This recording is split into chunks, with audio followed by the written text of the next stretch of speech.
আসসালামু আলাইকুম। বিসমিল্লাহির রহমানির রহিম। সুপ্রিয় শিক্ষার্থীবৃন্দ, তোমরা যারা নবম শ্রেণীতে পড়ো, তোমাদের ইসলাম শিক্ষা বই থেকে প্রথম অধ্যায় নিয়ে আজকে আলোচনা করব।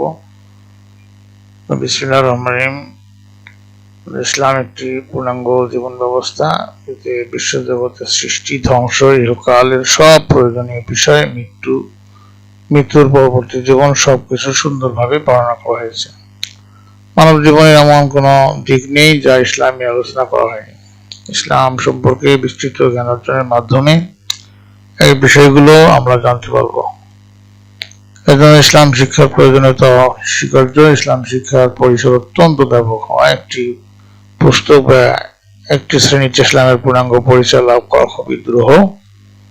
এই শ্রেণীটি আকাইদ, নৈতিক জীবন, শরীয়তের উৎস, ইবাদত, আখলাক, আদর্শ, জীবন চরিত্র, শিরোনামে 5টি অধ্যায়ে ইসলামের সুন্দর আদর্শ ও শিক্ষাসমূহ সংক্ষেপে আলোচনা করা হলো বা সংক্ষেপে বর্ণনা করা হলো।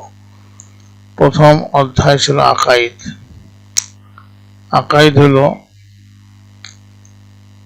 আকাইদ শব্দটি আকিদা শব্দের বহুবচন। আকাইদ অর্থ বিশ্বাসমালা। ইসলামের মৌলিক বিষয়গুলোর প্রতি দৃঢ় বিশ্বাসকে আকাইদ বলা হয়। ইসলাম আল্লাহ তাআলার মনোনীত একমাত্র দিন বা জীবন ব্যবস্থা।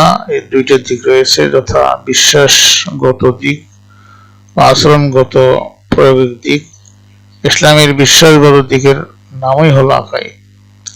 আল্লাহ তাআলা, নবী, রাসূল, ফেরেশতা, আসমানী কিতাব, পরকাল, জান্নাত, জাহান্নাম ইত্যাদি আকাইদের অন্তর্ভুক্ত। এই বিষয়গুলো কোরআন ও হাদিস দ্বারা প্রতিষ্ঠিত ও প্রমাণিত।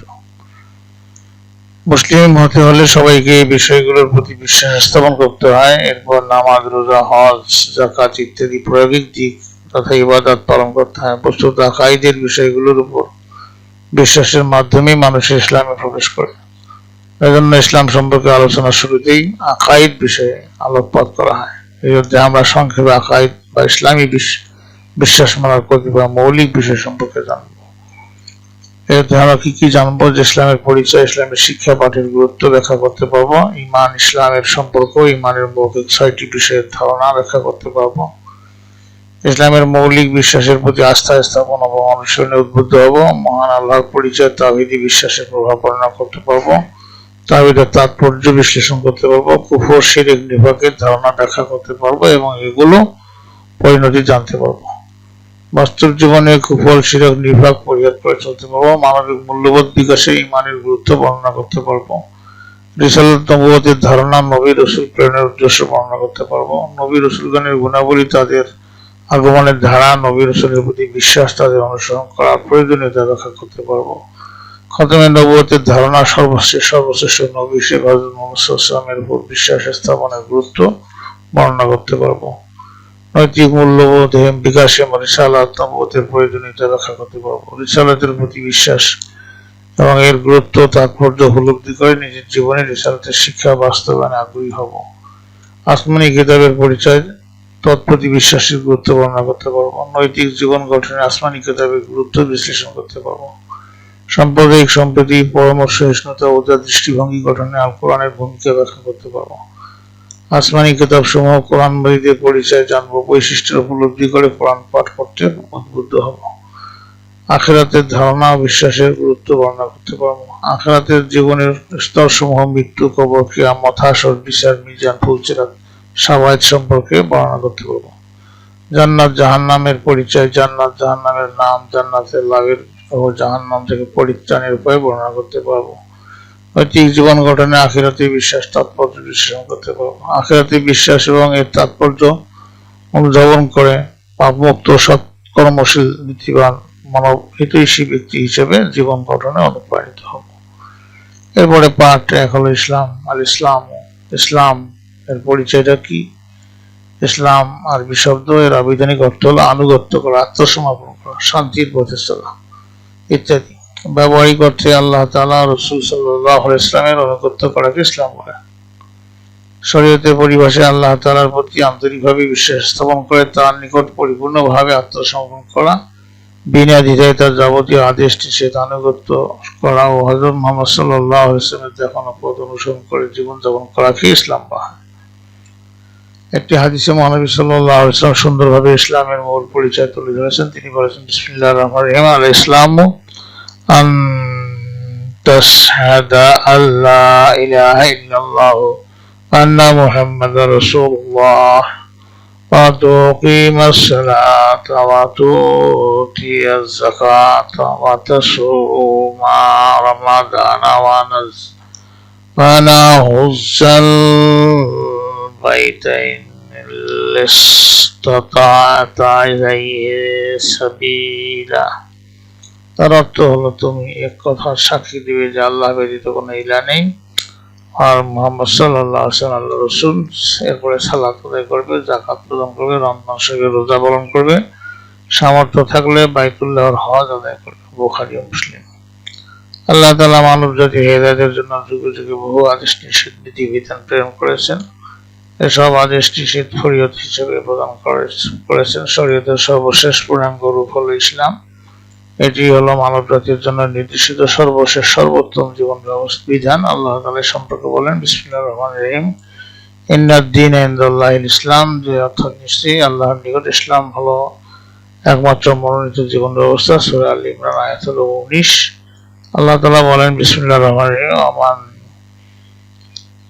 ومن يبتغ غير الإسلام دينا فلن يقبل منه وهو في الآخرة من الخاسرين। যে ব্যক্তি ইসলাম ছাড়া অন্য কোনো দিন তালাশ করে তা কখনো তার নিকট থেকে গ্রহণ করা হবে না, আর আখিরাতে সে হবে ক্ষতিগ্রস্ত। সূরা আল ইমরান আয়াত হলো 85। অতএব যিনি ইসলাম অনুসারে জীবন পরিচালনা করেন তাকে বলা হয় মুসলিম বা মুসলমান। ইসলামের ভূমিকা, ইসলাম হলো আল্লাহ তাআলার প্রবর্তিত ধর্ম বা পূর্ণাঙ্গ জীবন বিধান। এটি মানব জাতির জন্য আল্লাহ তাআলার একটি বিশেষ নিয়ামত। মানব জীবনের সকল বিষয় সমস্যার পরিপূর্ণ সমাধানের দিক নির্দেশনা এতে দেওয়া হয়েছে। আল্লাহ তাআলা বলেন, আল-ইয়াওমা আকমালতু লাকুম দীনাকুম ওয়া আতমামতু আলাইকুম নি'মাতি ওয়া রাদিতু লাকুমুল ইসলাম দীনান। অর্থ, আমি আজ তোমাদের জন্য তোমাদের দিনকে পরিপূর্ণ করলাম আর তোমাদের উপর আমার নিয়ামতকে সম্পূর্ণ করলাম এবং ইসলামকে তোমাদের জন্য জীবন ব্যবস্থা হিসেবে মনোনীত করলাম। সূরা আল মাইদা আয়াত হলো 3। মানুষের জন্ম থেকে মৃত্যু পর্যন্ত সকল কাজকর্মের যথাযথ দিক নির্দেশনা ইসলামে বিদ্যমান। ব্যক্তিগত, পারিবারিক, সামাজিক, সাংস্কৃতিক, অর্থনৈতিক, রাজনৈতিক ও আন্তর্জাতিক সকল বিষয়ই ইসলামে যথাযথভাবে বর্ণনা করা হয়েছে। এমনকি মানুষের মৃত্যুর পরবর্তী জীবন বা পরকাল অবস্থার বর্ণনাও ইসলামে রয়েছে। সুতরাং সুষ্ঠু সুন্দরভাবে জীবন পরিচালনার জন্য ইসলামের বিকল্প নেই। ইসলাম শব্দটি সিলম মূল ধাতু হতে নির্গত। সিলমুন অর্থ শান্তি। ইসলাম মানুষকে শান্তির পথে পরিচালনা করে। ইসলামী বিধিবিধান মেনে চললে মানুষ দুনিয়া আখিরাতে পরিপূর্ণ শান্তিময় জীবন লাভ করতে পারে। এজন্য ইসলামকে শান্তির ধর্ম বলা হয়। ইসলাম সর্বজনীন জীবন বিধান। এটি কোনো কাল, অঞ্চল বা জাতির জন্য সীমাবদ্ধ নয়। অন্যান্য ধর্মের নামকরণ যেসব ধর্মের প্রবর্তক, প্রচারক, অনুসারী কিংবা জাতির নামে হয়েছে, কিন্তু ইসলাম সর্বজনীন জীবন বিধান হওয়ার কারণে এর নামকরণ কারণ নামে করা হয়নি, বরং মহান আল্লাহ তার রাসূলের আনুগত্যের মাধ্যমে শান্তির পথে জীবন পরিচালনা করার উদ্দেশ্যে এর নামকরণ করা হয়েছে ইসলাম। ইসলাম শিক্ষার গুরুত্ব। ইসলাম শিক্ষা হলো ইসলাম সম্পর্কে জ্ঞান লাভ করা। কোনো কিছু বাস্তবায়ন করতে হলে প্রথমে সে সম্পর্কে জ্ঞান লাভ করতে হয়। যেমন সাঁতার কাটতে হলে প্রথমে সাঁতার কিভাবে সাঁতার কাটতে হয় ইত্যাদি শিখতে হয়। গাড়ি চালাতে হলে গাড়ি চালানো সম্পর্কে জ্ঞান অর্জন করতে হয়। ঠিক তেমনি ইসলাম অনুযায়ী জীবন পরিচালনার জন্য ইসলাম সম্পর্কে প্রথমে জ্ঞান অর্জন করতে হয়, আর এর প্রধান মাধ্যম হলো ইসলাম শিক্ষা। ইসলাম শিক্ষার মাধ্যমে আমরা আল্লাহ তাআলার ইবাদত ও আনুগত্য শিখতে পারি। আমাদের দৈনন্দিন জীবনে চলাফেরা, ওঠা বসায় কিভাবে করতে হবে তা জানতে পারি। সততা, ন্যায়পরায়ণতা, দয়া, ক্ষমা, বিনয়, নম্রতা ইত্যাদি গুণের অনুশীলন করতে পারি।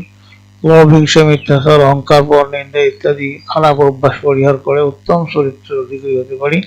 সাম্য, মৈত্রী, ভ্রাতৃত্ব, সহিষ্ণুতা, ধৈর্য, সহনশীলতা, পারস্পরিক সহযোগিতা, সহানুভূতি ইত্যাদির মাধ্যমে সুন্দর সমাজ প্রতিষ্ঠা করার জন্য প্রয়োজনীয় জ্ঞান অর্জন করতে পারি।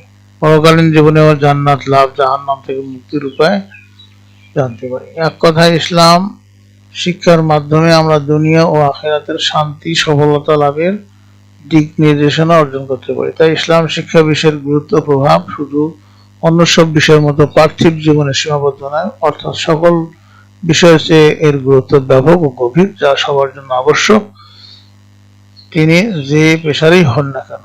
প্রিয় শিক্ষার্থীবৃন্দ, তোমাদের কাজ হলো ইসলাম ছাড়া অন্য কোনো দিন আল্লাহর নিকট গ্রহণযোগ্য নয়। শিক্ষার্থীরা এই বিষয়ে কোরআনের একটি আয়াত অর্থ সহ লিখে দেখাবে এবং মুখস্থ শোনাবে। পরবর্তী ক্লাসে আমরা পাঠ 2 ঈমান নিয়ে আলোচনা করব। তো তোমাদের সুস্বাস্থ্য সার্বিক মঙ্গল কামনা করে পরবর্তী ক্লাস দেখার আমন্ত্রণ জানিয়ে আজকে এখানে বিদায় নিচ্ছি। খোদা হাফেজ।